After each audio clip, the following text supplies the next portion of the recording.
Hello.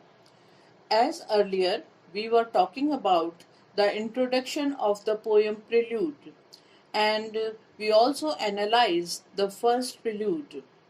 Now it's time to analyze a keen observation into the second prelude or the section second of the poem Prelude. In this prelude, the morning comes to consciousness is another example of pathetic fallacy, repeating the form of the first line of the first stanza. The morning is subject and it is conscious of smells of steaks in passageways. The evening of the first prelude is replaced here with the day after olfactory imagery of faint stale smells of beer. It places the poem in time, the morning through sensory experiences of orderly narcotic food and drink consumption. The stimulant of coffee is replaced the depressant of beer. The S sound in the words like comes, disconscious, disconsciousness, stale, smells, sawdust, street, and stands echo the sibilance of first prelude, again bringing a hissing, sinister quality to the sound of the poem. The street then becomes the subject with feet that belong to it, all its muddy feet, and all the hands that are raising dingy shades. Here, this is the quote from the poem and the second prelude. All its muddy feet and all the hands that are raising dingy shades. Here, the body parts come to represent working class city dwellers, implying that they are merely the sum of their repetition actions and that they are passive slaves to the city. And poem extend the observation to the entire city and generalizes it through hyperbole. A thousand furnished rooms. Furnished rooms are cheap and impersonal. This points to uniformity and degradation of lives living in the city organized by clock time.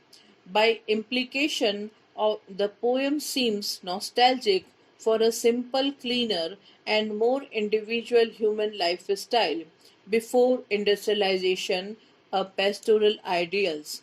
As the shades are raised, like it let into the room, the line about dingy shades create a moment where a figurative curtain is raised on the vignette of the drama of these city dwellers' lives, fitting in with notion of a play.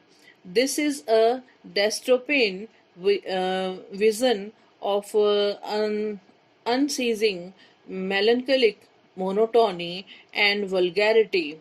The emotive adjective sawdust trampled and muddy and dingy make the city feel disgusting. The metaphor with the other masquerades. This is the quote from the poem. With the other masquerades suggests that the people of the city are playing roles, wearing masks, pretending to have a meaningful life. With the calm, that time resumes the masquerades. Time is the personified as the director of the play of the city life. The time is industrial time, mechanical organized by the clock. The speaker, the one who thinks, seems depressed at this vision.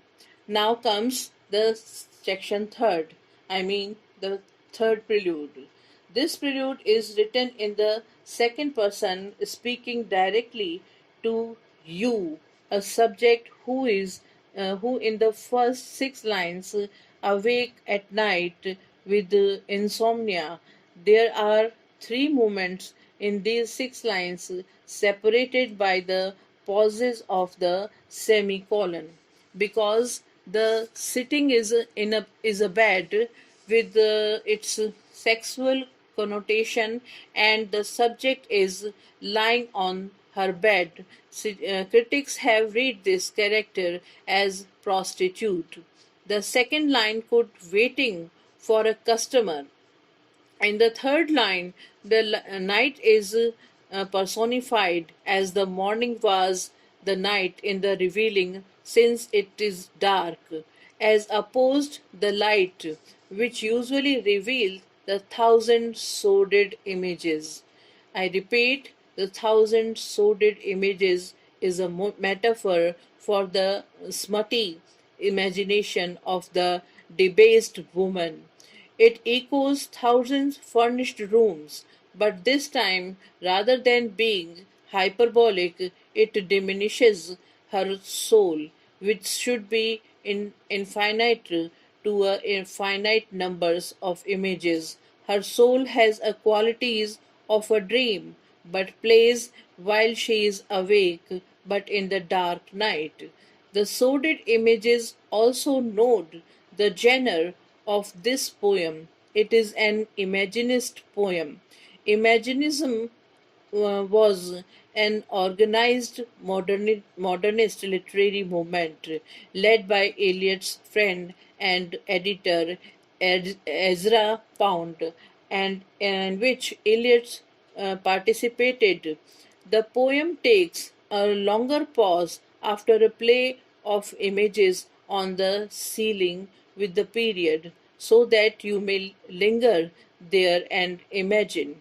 The next three lines all begin with and but, no punctuations, suggesting a rapid sequence of perception. All the words is personified. It left in night but come back in morning. The light is also personified as a snaky subject who creep and is blocked by shutters. Then it turns from sight impressions to a sound impression with your heart, the sparrow fair. You heard the sparrow fair in the gutters. I quote it from the poem. You heard the sparrows in the gutters. Hearing the sound of bird is a symbol of spring in classical poetry, but they are the most drab birds. The word is as black as her soul. Then there is the complex, like you had such a vision of the street as the street hardly understands. This is again a quote from the Prelude third. That is, you had such a vision of the street as the street hardly understands.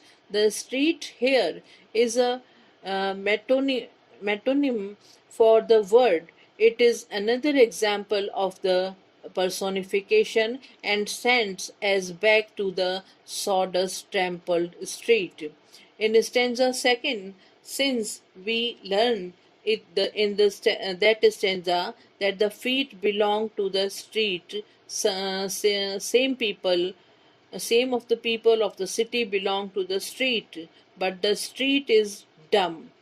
It hardly understands its power, but this woman has a consciousness to see for a moment a vision of the street, and so the word. She starts to get ready for the day.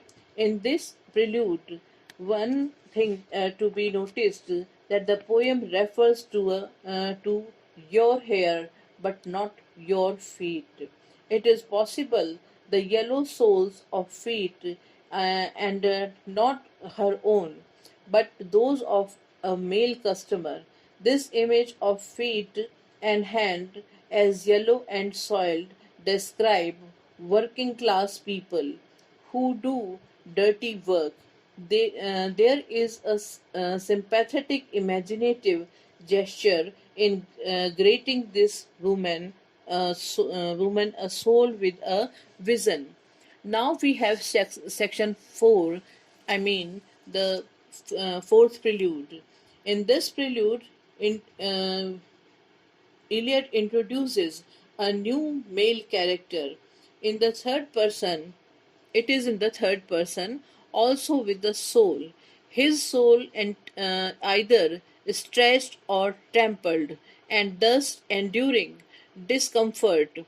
There is a special connection to the images of the soul of woman on the ceiling in the stanza third, but the scale of his soul and the horizontal image of it being stretched across the sky suggests a religious allusion to Christ's cruciform position. The street is being trampled by now familiar to feet. This image of the street taking on suffering of the world also become a metaphor for Christ's suffering. The skies is symbol of heaven fade behind a city block, covered as the shutters cover the sunlight in the stanza third. This implies that the spiritual is fading and neglected in the modern city.